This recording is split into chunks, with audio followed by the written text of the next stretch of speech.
will be months before the tanks get there, in part because many of them have to be built, in part because the ones that are already built have to have certain high-tech equipment removed from them so that they fall into Russian hands. Russia doesn't have this, and in part because the repair crews, which are just as large as the crews that operate it, all need to be trained.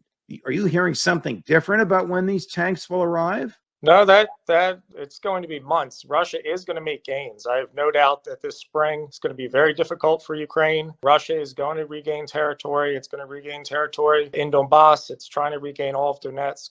Bakhmut is likely to fall. It's not going to look good for the next few months here. Ukraine really needed to push that winter advantage, and they didn't.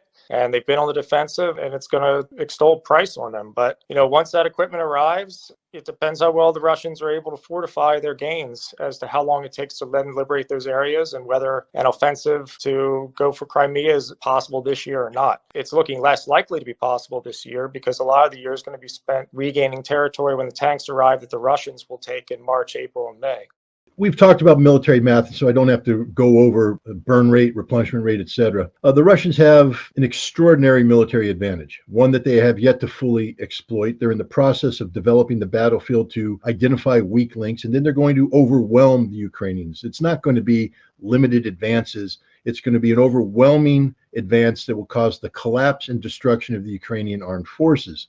Mr. Van Dyke is somehow of the opinion that Ukraine will be able to compete for this territory effectively and have a controlled withdrawal that will bleed the Russians and eventually cause the Russians to lose momentum, freezing the battlefield until which time the Ukrainians are reinforced. It's a fantasy world. This isn't going to be a slow, controlled withdrawal by the Ukrainians. This is going to be the total collapse of the Ukrainian front line and the annihilation. And I have one word of advice to Mr. Van Dyke, and I hope you're watching.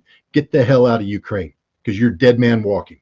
Okay? You will not survive this offensive if you're anywhere near the front lines. So leave now. I say this as somebody who has compassion for you, has respect for what you think you're trying to do there, but it's not worth your life and it's not worth the lives of any Americans who are over there helping you. Leave now.